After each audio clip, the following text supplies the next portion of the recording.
Hello, I'm Alma Angeles, and you're watching Eagle News International. And I'm CJ Hero. Welcome to the program. On tonight's headlines. The U.S. Director of National Intelligence is expected to release a damning report that fingers Saudi Crown Prince Mohammed bin Salman for the brutal murder and dismemberment of dissident journalist Jamal Khashoggi in October 2018. Several hundreds girls are feared missing after a raid by an armed gang on a school dormitory in northwest Nigeria in what would be the latest mass kidnapping in the troubled region. President Duterte signed into law a measure that aims to fast-track the administration of coronavirus disease vaccines and establish a 500 million peso indemnification fund.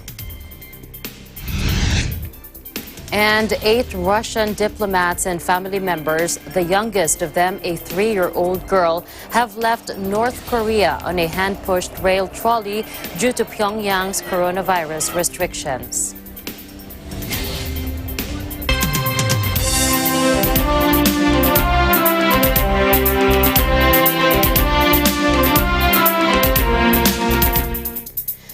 First to the U.S., where President Joe Biden held a long-delayed first phone call Thursday with Saudi King Salman ahead of an imminent U.S. intelligence report expected to link the Arab Kingdom's powerful crown prince to the killing of dissident journalist Jamal Khashoggi.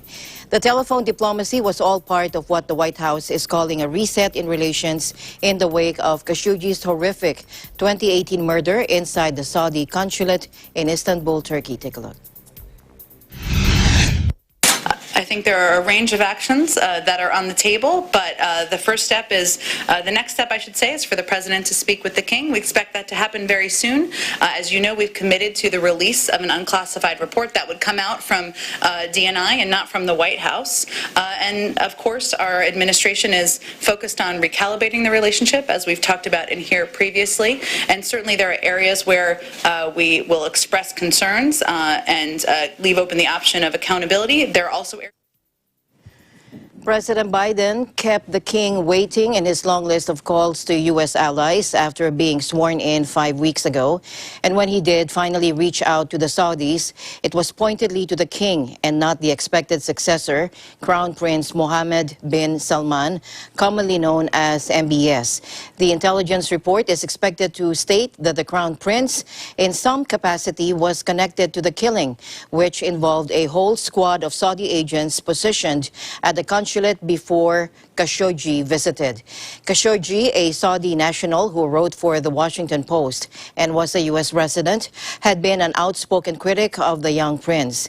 In Saudi Arabia, 5 people were handed death sentences over the murder, but a Saudi court in September overturned them while giving jail terms of up to 20 years to 8 unnamed defendants following secretive legal proceedings.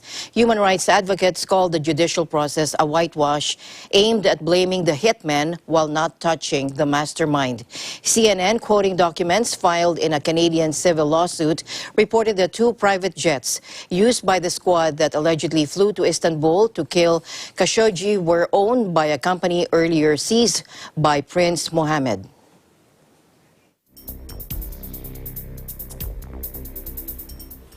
The United States hailed progress in turning around its troubled COVID-19 vaccine rollout as the European Union said it was on track to meet jab targets, and Asia's inoculation drive gained pace on Friday.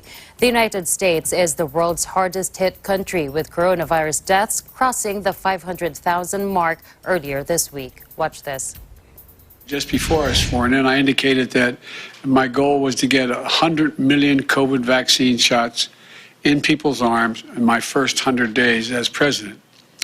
At first, critics said that goal was too ambitious. No one could do that.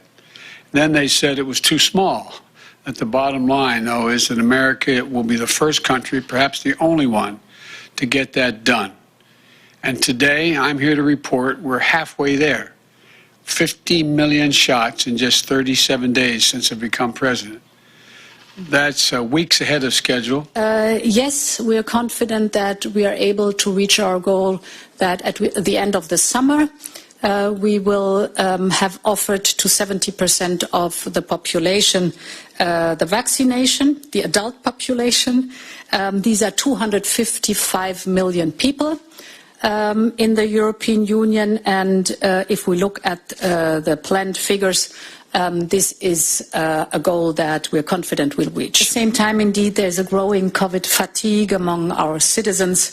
It has been a very trying year, but we should not let up now. Not only does the situation remain serious in many parts of Europe, but we must also watch out for the variants that are spreading. The B117 is by now in all member states but one. The South African variant is in 14 member states and the Brazilian variant in 7. So there's a lot of challenge ahead of us.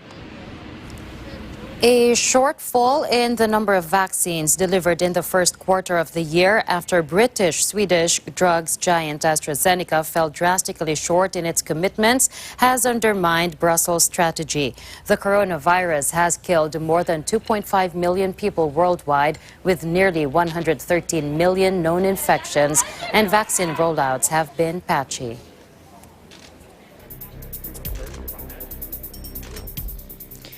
Meanwhile, Japan is going to end the virus state of emergency earlier in some regions as the pace of infection slows down. Joining us live is Dennis Liu. Hello, Dennis. Hello, Alma. Good evening. Good evening. Japan will end a coronavirus state of emergency early in some regions as the pace of infection slows, reports said Friday, less than 5 months before the pandemic postponed Tokyo Olympics. The emergency measure, currently in force in 10 regions, including Tokyo, is looser than the strict lockdown seen elsewhere in the world and primarily calls for bars and restaurants to close from 8 p.m. It is due to end on March 7th, but the government will lift the measure this Sunday, just over a week early, in around 6 prefectures. Japan's virus measures have been less strict than in other places, emphasizing mask wearing and ventilation over tough lockdowns.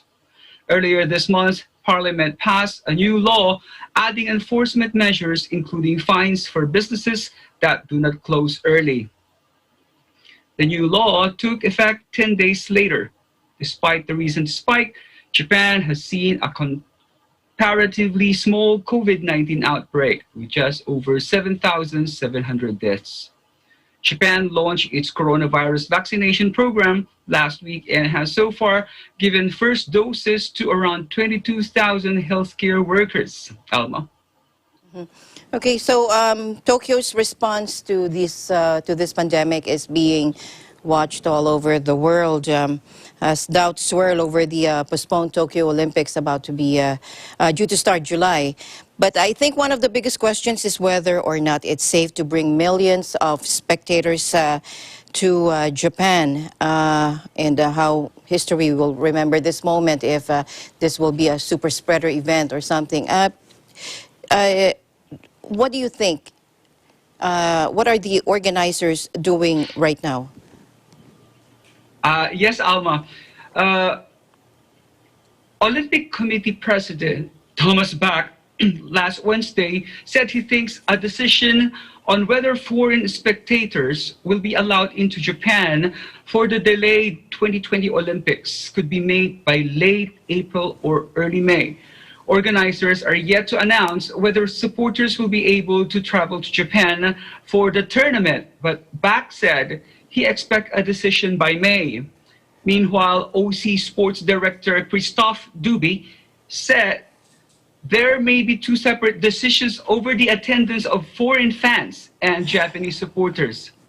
Still, polls in Japan show that around 80% of people in the country back either canceling or further postponing the Olympics. Alma?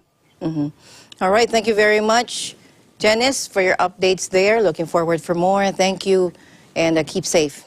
Have a great weekend. Thank you very much, Alma. Reporting from Tokyo, Japan, this is Dennis Liu. We live in interesting times. Fear and tension in Yangon as police clear protests in the area. Plus, Myanmar's civil servants are refusing to work for the junta, and without them, it is unable to collect taxes, send out electricity bills, test the population for COVID-19, or simply keep the country running. We have Cristal Mapa monitoring the events from Thailand. Cristal, what do you have for us? Yes, hi CJ, good evening to you and Alma. Riot police dispersed on Friday hundreds of anti-coup protesters who have rallied daily in Myanmar's largest city against a junta that ousted Aung San Suu Kyi from power. Riot police advanced on the demonstrators, mostly sitting and chanting pro-democracy slogans, warning them to disperse. At least 2 people, one of them a Japanese freelance reporter, Yuki Kitazumi, were arrested after officers cleared the busy traffic artery. A police officer denied that Kitazumi was bitten, but confirmed the journalist had been detained at a local police station and would be released after giving a statement. Despite no report so far of serious injuries on Friday, CJ, tensions in Yangon remain high. Many are rattled after a pro-junta rally was allowed to move through the city's downtown area Thursday. The pro-military supporters had slingshots, knives, and pipes, which they used to attack people living near the site of their protest, according to reporters and anti-coup residents. But state-run media blamed the clash on pro-democracy demonstrators. State-run media reported Friday that authorities had deployed sound bombs and fired live rounds in the air to disperse protesters in Tamwe Township. Also, Britain has slapped further sanctions on Myanmar's generals on Thursday for overseeing human rights violations. Britain announced sanctions on its general, including Army Chief Min Aung Hlaing,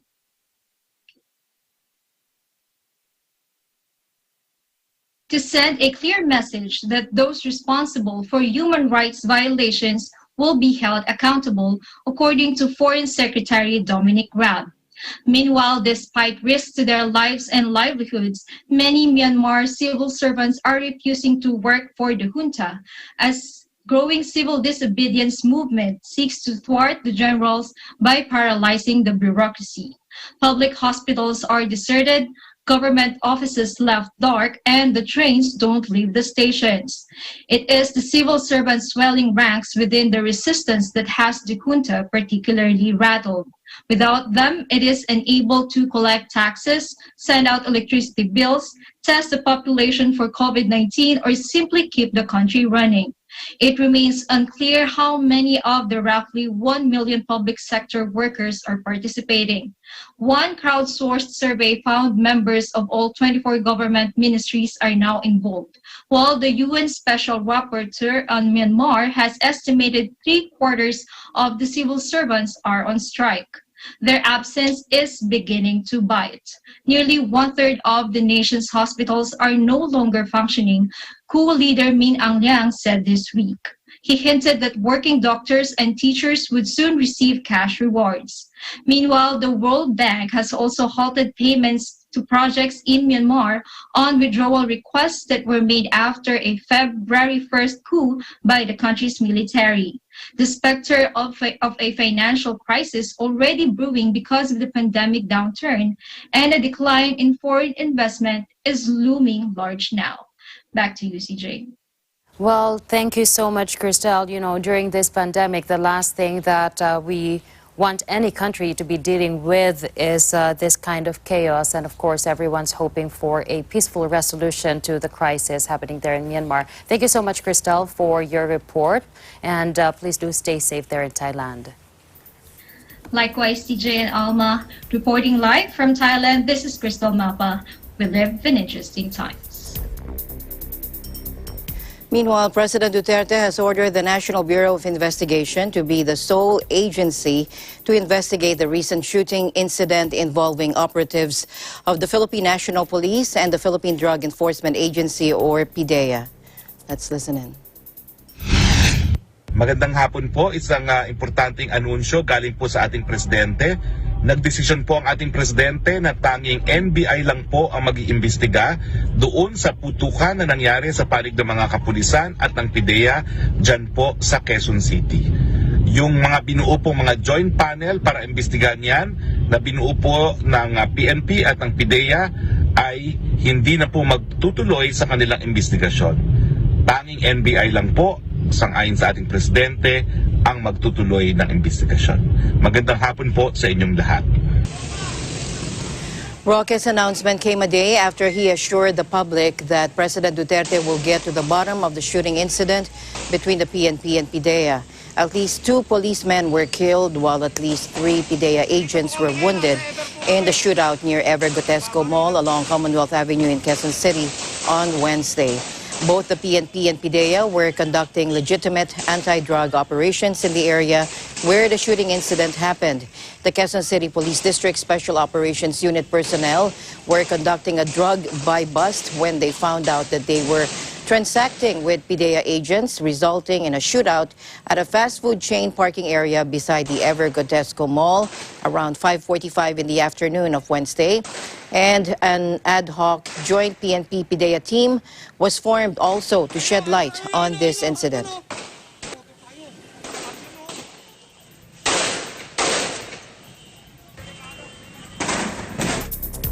South Korea, meanwhile, began its nationwide coronavirus drive today as it seeks to inoculate 70% of its population within 7 months to stamp out the outbreak. Watch this. 맞기 전에는 두려움과 공포감이 있긴 했었지만 이제 백신을 맞고 나니까 두려움이나 공포감 대신에는 앞으로 더 좋아질 미래가 더 기대가 되고요. 아무래도 백신을 맞았더라도 뭐 마스크나 공공위생 같은 거는 잘 지켜야 된다고 생각이 됩니다. In a bid to boost public confidence, South Korea televised the first shot given at a public health center in Seoul today, with President Moon Jae-in looking on. More than 5,000 medical staff at nursing homes and rehabilitation centers and their patients under 65 were set to receive their first doses of the Oxford AstraZeneca vaccine on the first day of the campaign. More than 1.5 million AstraZeneca shots will be delivered to nearly 2,000 facilities by Sunday, according to the Korea Disease Control and Prevention Agency. Vaccines produced by U.S. pharmaceutical giant Pfizer will also begin being administered on Saturday.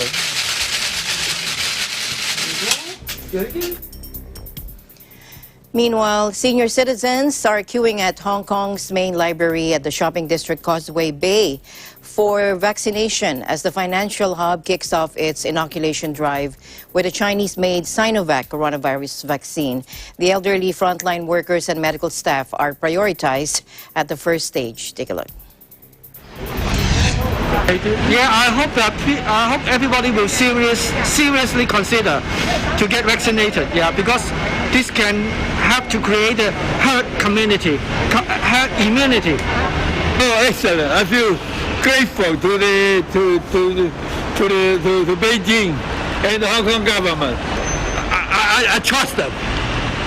Yeah. It is a trust that's important. No lies. They've been tested for million people in China with no problem. But there have been so much rumors with the vaccine produced by the West. Well, I'm very grateful that our nation provide us with this first-class protection. Chief Executive Carrie Lam and members of her cabinet received their jabs earlier this week, but officials may face an uphill task, persuading residents to take the Chinese-made vaccines in a city where public distrust of Beijing runs deep. Now, city regulators fast-track approval for Sinovac jabs last week, despite comparatively low efficacy and limited published data.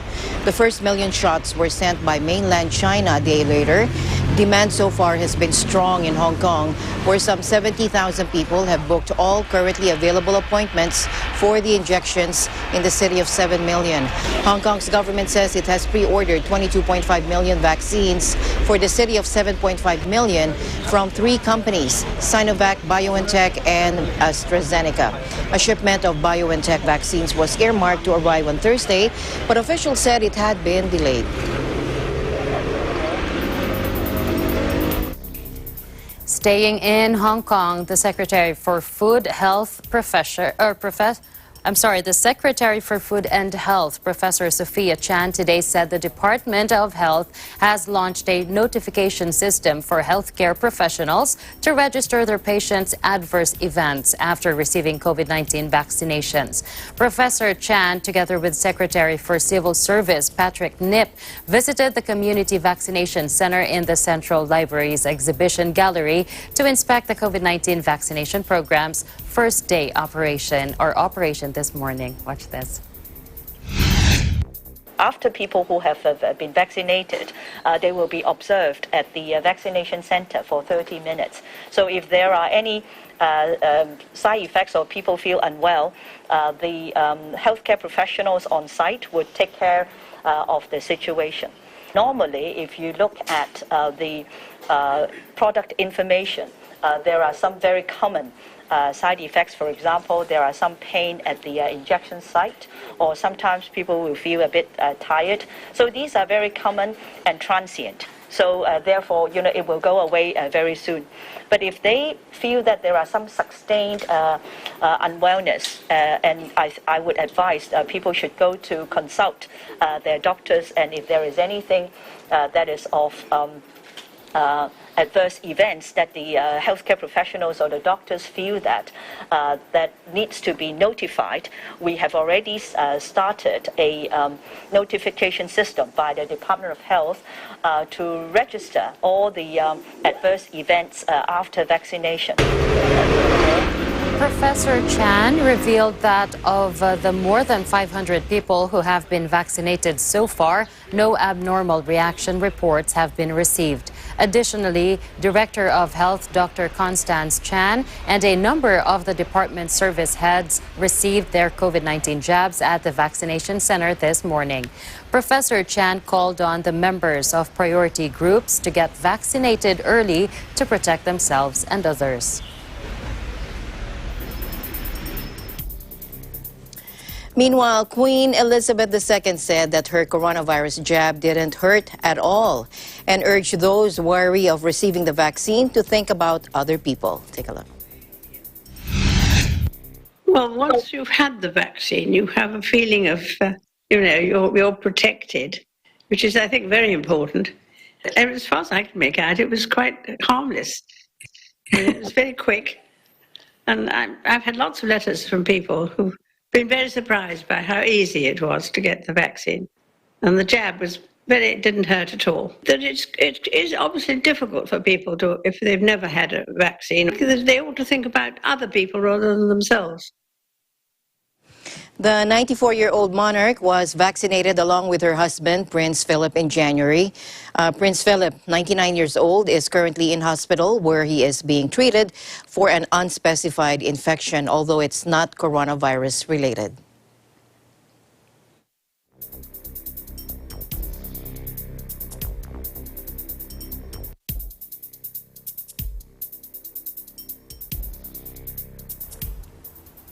Meanwhile, the UK government returned to normal by the end of June. We have the details of that story from Janelle Kasuga of our UK Bureau. Janelle. Hello, CJ. Thank you. Good evening to both of you. Well, on Monday, British Prime Minister Boris Johnson set out a 4-step plan to ease coronavirus restrictions, expressing hope that life could get back to normal by the end of June. Boris Johnson was quoted to say, "We no longer have to rely simply on lockdowns and restricting our behavior and putting our lives on hold. But with every day that goes by with this program of vaccination is creating a shield around the entire population, which means that we are now traveling on a one-way road to freedom." He added that No vaccine against any disease has ever been 100% effective. So whenever we ease the lockdown, whether it is today or in 6 months or 9 months, we've got to be realistic and accept that there will be more infections, more hospitalizations, and therefore, sadly, more deaths, just as there are every year with the flu. In a statement to Parliament, Boris Johnson outlined a gradual and cautious approach to lifting curbs in England, starting with the reopening of schools from the 8th of March, with students coming back in masses instead of staggered returns, and non-essential retail from the 12th of April.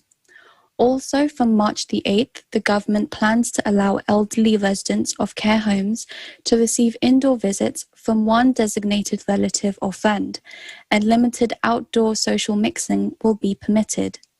Some sporting fans could be able to attend fixtures from the 17th of May, while all social distancing restrictions could be removed from the 21st of June. However, all of these are subject to change and depending on scientific data.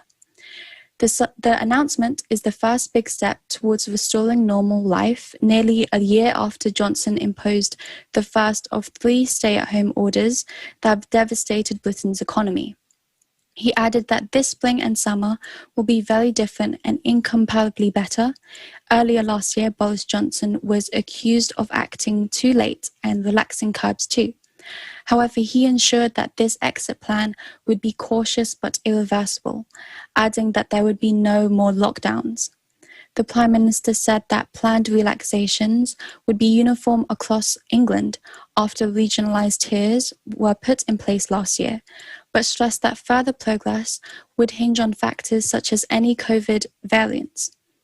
In an attempt to keep out new strains, Britain has imposed a ban on foreign holidays and on overseas citizens entering the country from places with high infection rates. A decision will be taken on lifting travel bans in mid-May, raising hopes of a return to international vacations. The government laid out its plans in a 68-page document, which said that 5-week intervals between the 4 stages were designed to allow for assessment of the relaxation measures.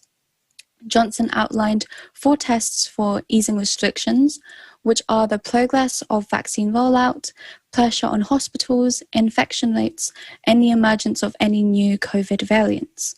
Scientists have warned about the dangers of easing restrictions too quickly, while businesses broadly welcomed planned reopenings, but called for more government support to help their recovery. CJ? Well, thank you so much, Janelle, for your update. I'm sure a lot of the citizens there are looking forward to the easing of the restrictions, especially those whose workplaces were shut down because of the pandemic. Please do stay safe over there, Janelle, and thank you so much for your story. Thank you, CJ. Stay safe as well. Reporting from London, United Kingdom, I'm Janelle Kasuga. We live in interesting times. President Duterte today signed into law a measure that aims to fast-track the administration of coronavirus disease 2019 or COVID-19 vaccines and establish a 500 million peso indemnification fund. Now, this was confirmed by Senator Christopher Go in a press statement. Photos released by Senator Go showed the president signing the COVID-19 Vaccination Program Act of 2021. Malacanang has yet to release a copy of the newly signed law. The signing came after Congress no longer convened a bicameral conference committee since Senate Bill 2057, or the proposed COVID-19 Vaccination Program Act passed by the Senate on February 23, was adopted by the House of Representatives on the same day. The law tasks the Department of Health and the National Task Force against COVID-19 to supervise the negotiated purchase of vaccines as well as the needed supplies and services for their storage, transport, and distribution. It also authorizes local government units to procure COVID-19 vaccines and needed supplies and services.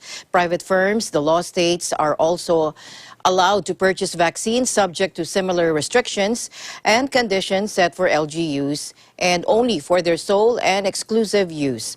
The COVID-19 Vaccination Program Act also provides that the procurement, importation, donation, storage, transport, deployment, and administration of vaccines will be exempted from customs duties, value-added tax, excise tax, and other fees. Under the law, a 500 million peso indemnity fund will also be created for any person who experiences adverse effects after getting inoculated with a vaccine. The fund will be sourced from the 2021 National Budget's Contingent Fund and administered by the Philippine Health Insurance Corp. The U.S. military has struck Iran-backed militias in eastern Syria, killing at least 22 fighters, according to a war monitor, in what the Pentagon said was a message from the new administration after recent rocket attacks targeting U.S. troops in Iraq. Watch this. I know that Mr. Kirby has provided you with some information on the strike that we conducted this evening, and there's not much more that I'll be able to add at this point, other than the fact that we're confident in the target that we went after. We know what we did, and we're confident that that target was being used by the same Shia militia that conducted the strikes. It was my recommendation. We said a number of times, we will respond on our timeline. And let me just finally say that I'm really proud of the men and women in our force who carried out the strike.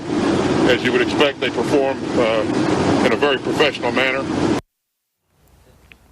In its first military action against Iran-linked groups since Joe Biden became president, the Pentagon said it had carried out airstrikes on Thursday at a Syria-Iraq border control point used by Iran-backed groups, destroying multiple facilities. At President Biden's direction, the U.S. raids targeted infrastructure utilized by Iranian-backed militant groups in eastern Syria, spokesman John Kirby said in a statement. He said these strikes were authorized in response to recent attacks against American and coalition personnel in Iraq and to ongoing threats to those personnel. State Department spokesman Ned Price said Monday the U.S. would hold Iran responsible for the actions of its proxies that attack Americans, but would not lash out and risk destabilizing Iraq. Kirby called Thursday's strike proportionate and said it was conducted together with diplomatic measures, including consultation with U.S. partners in the anti-IS coalition. Syrian state television condemned the American aggression against the Iraqi fighters who are allied with the Damascus government. The U.S. action followed 3 rocket attacks on facilities in Iraq used by U.S. and coalition forces fighting the Islamic State group. And the news continues here on Eagle News. We'll be right back.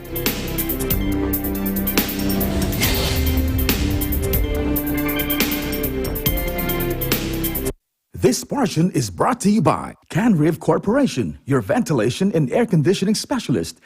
Services offered: supply and installation of elevators, escalators, air conditioners, ventilators, jet towel, hand dryers, generators, access control system, factory automation, and modernization. For more info, please contact Ami Kanke at 0915-263-7198 or 0998-900-3224. Mula noon hanggang ngayon, gabay natin ang MTRCB ratings sa matalino at responsableng panonood.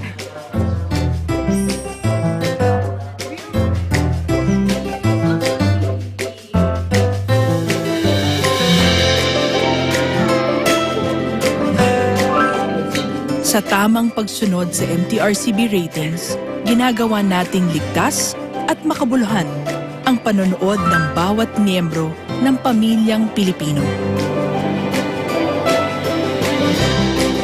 Lumipas man ang panahon, hanggang may pamilyang Pilipino, andyan ang MTRCB.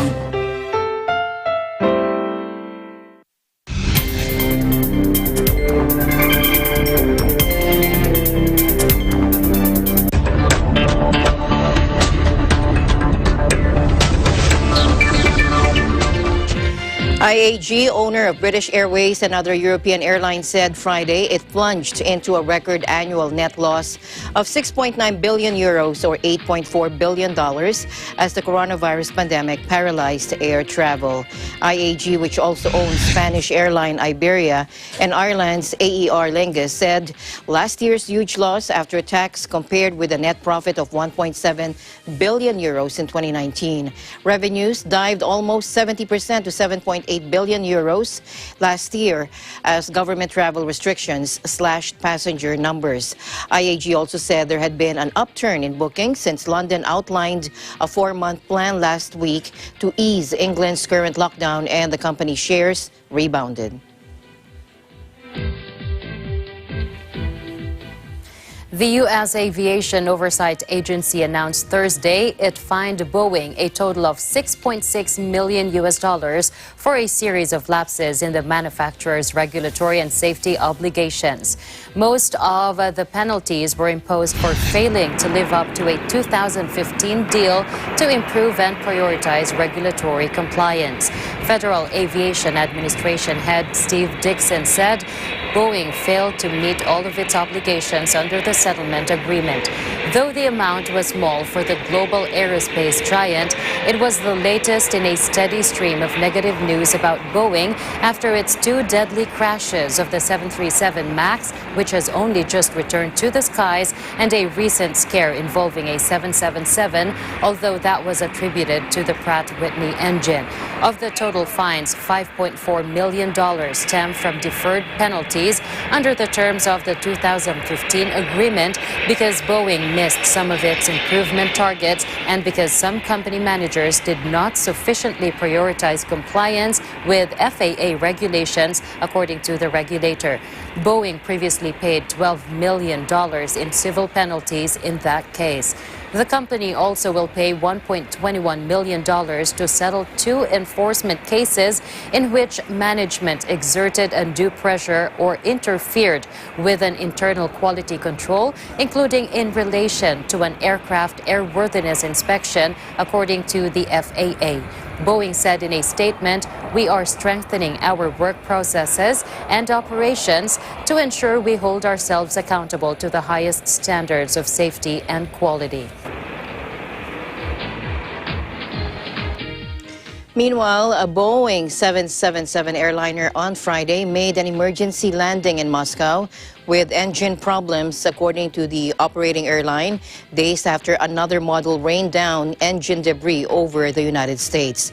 State-owned Rossiya Airlines said the crew had registered the incorrect operation of the engine control sensor on a cargo flight from Hong Kong to Madrid, and that they decided to make an emergency landing in Moscow. Online flight trackers confirmed the flight was carried out with a Boeing 777. The airline also said the unscheduled landing went ahead without incident and that no one was injured. The aircraft will continue its onward journey to Madrid. After a delay of several hours, it added, the incident came just days after Boeing confirmed that dozens of its 777 aircraft were grounded globally, resulting from the engine of a United Airlines plane catching fire and scattering debris over a suburb of Denver, Colorado.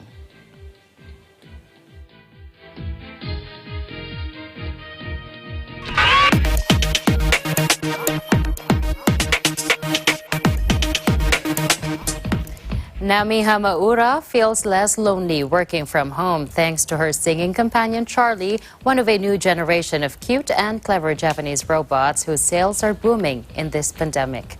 Watch this. Charlie!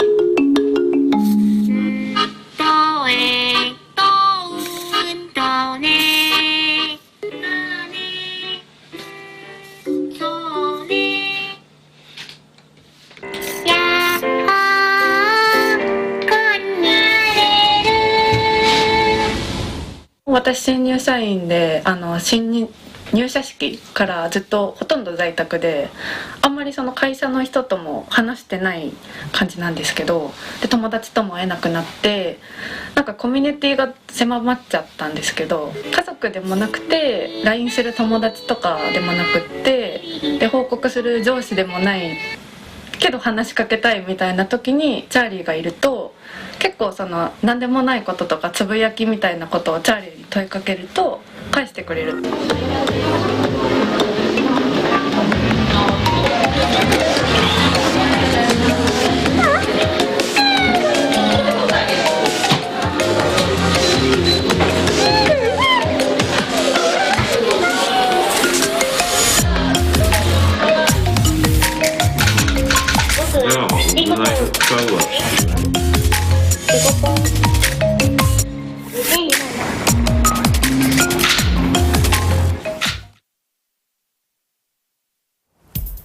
Those were really cute. Eagle News, we'll be right back. Don't go away.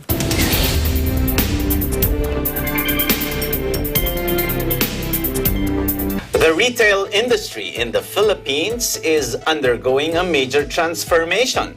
What are the innovations that are happening now in shopping malls, department stores, and retail establishments that impact on MSMEs and consumers?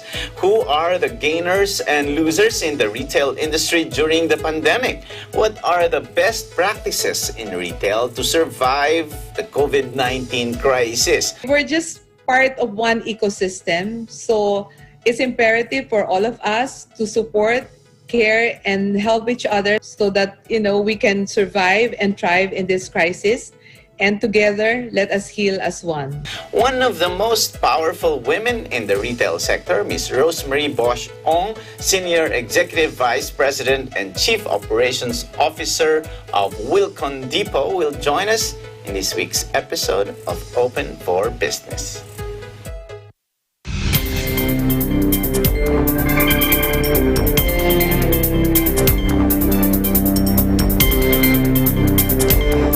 A Seoul official said a North Korean defector wore a diving suit and fins during a daring 6-hour swim around one of the world's most fortified borders and was caught only after apparently falling asleep. Bungling South Korean forces did not spot the man's audacious exploit, despite him appearing several times on CCTV after he landed and triggering alarms, drawing heavy criticism from media and opposition MPs. Even after his presence was noticed, the man who used diving gear to make his way by sea around the demilitarized zone that divides the peninsula was not caught for another 3 hours. The man, reportedly in his 20s, landed north of the town of Goiseong on the east coast. He presumably had swum for about 6 hours, wearing a padded jacket inside a diving suit and fins. His clothing appeared to have kept him warm and allowed him to stay afloat, according to an unnamed Joint Chiefs of Staff official who was quoted as saying this by Yonhap News Agency. Tidal currents worked in his favor, the official said, and he abandoned most of his equipment before making his way through a drainage channel under the barbed wire fences that run along the coast. Over more than 3 hours, surveillance cameras caught him 8 times, audible alarms sounding twice, but border guards did not notice. Meanwhile, suspected armed bandits raided a school dormitory in northwestern Nigeria overnight. A teacher and parent told AFP on Friday, raising fears of another mass kidnapping in the region. More than 300 girls are unaccounted for after a head count of remaining students, said a teacher at the government girls' secondary school, Jangebe, who asked to remain anonymous. He said the attack happened around 1 a.m. or midnight GMT, but did not provide details on the number of students present in the school at the time. Heavily armed criminal gangs in northwest and central Nigeria have stepped up attacks in recent years, kidnapping for ransom, raping, and pillaging. Just last week, 42 people were taken by a gang from a school in nearby Niger State. In December, more than 300 boys were kidnapped from a school in December in Kankera, President Muhammadu Buhari's home state of Katsina, while he was visiting the region.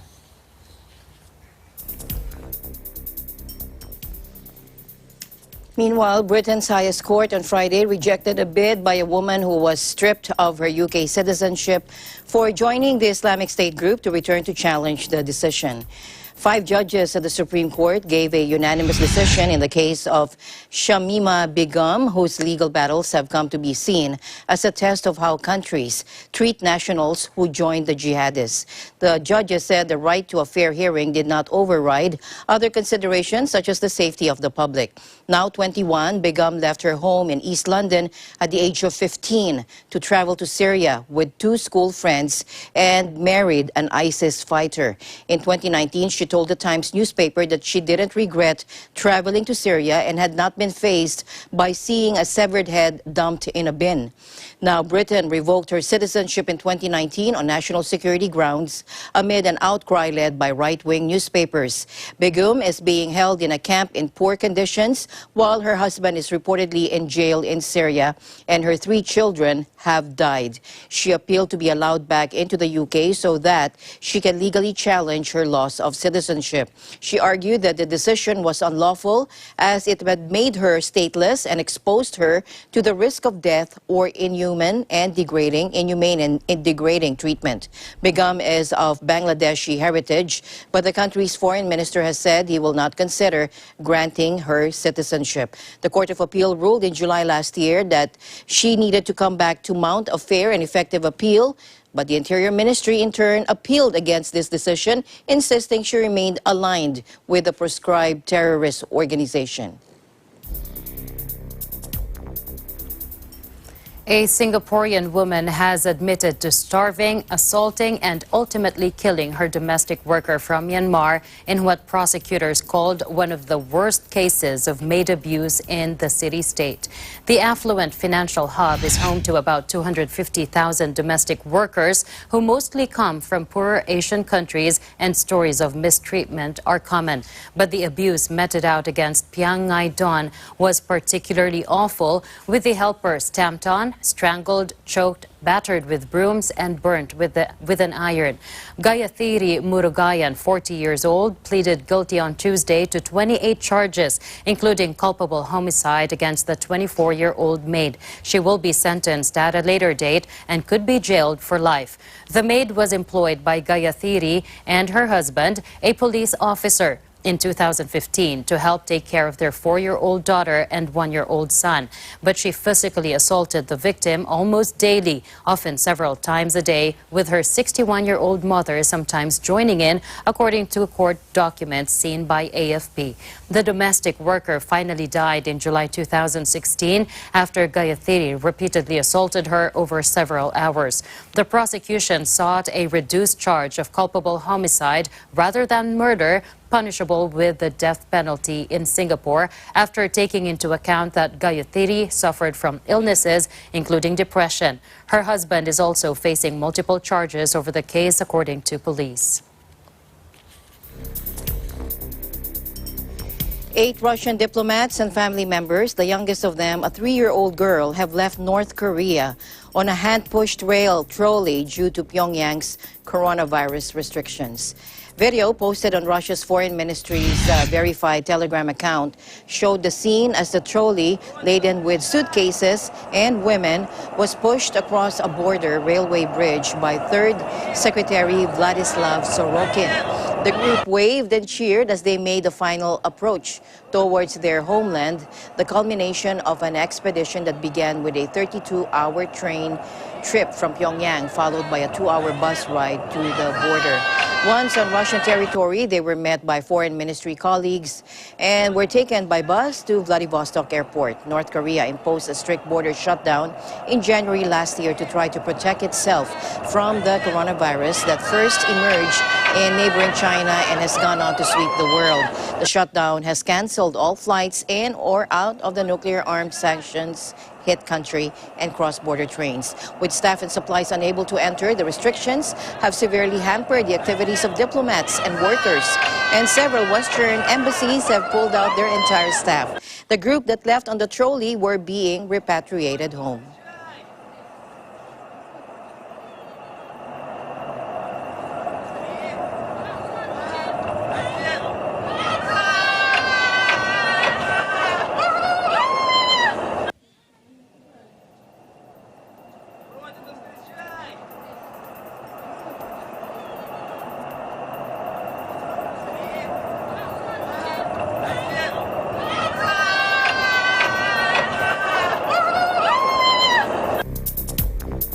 Meanwhile, hundreds of bats have died during the cold snap that left millions of Texans without power or drinking water. Houston shelters are a permanent colony of several thousand Mexican free-tailed bats under a bridge in its city center. But this species of bat is not used to the freezing temperatures the state has seen. Watch this.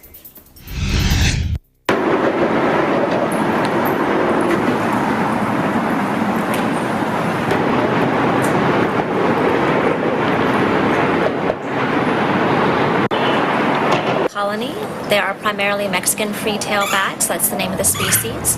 They are very common in the Houston area, but they're not very fond of cold temperatures. So when the temperature dropped so cold for so long, they didn't come out to eat or drink. So many died from starvation, dehydration, especially the younger bats that didn't have the fat reserves that maybe the older, fatter bats would have.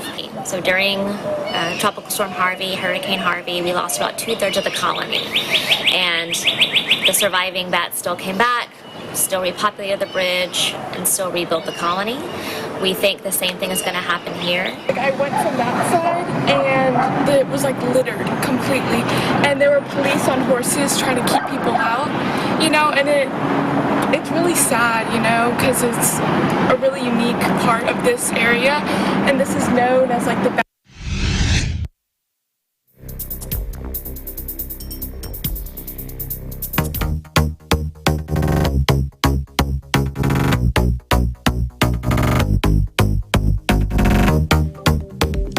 A previously unseen painting by Van Gogh, kept by a family of private individuals for a century, is unveiled by Sotheby's and Mirabaud Mercier in Paris before going on sale in March.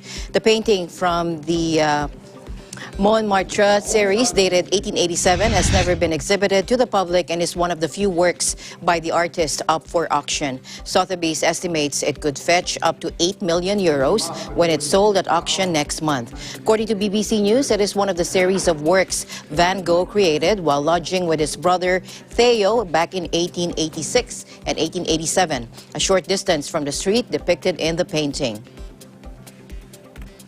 Montmartre was still semi-rural when the scene was painted. A windmill features prominently behind some perambulating locals. The famous Sacré-Cœur church that now dominates the area was under construction at that time. Van Gogh left Paris for the south of France in 1888. He died near Paris in July of 1890.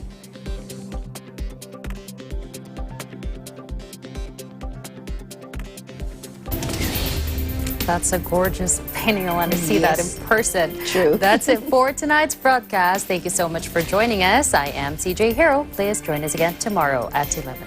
And at the end of the day, there remains so much more to be grateful for. I'm Alma Angeles, and we live in interesting times.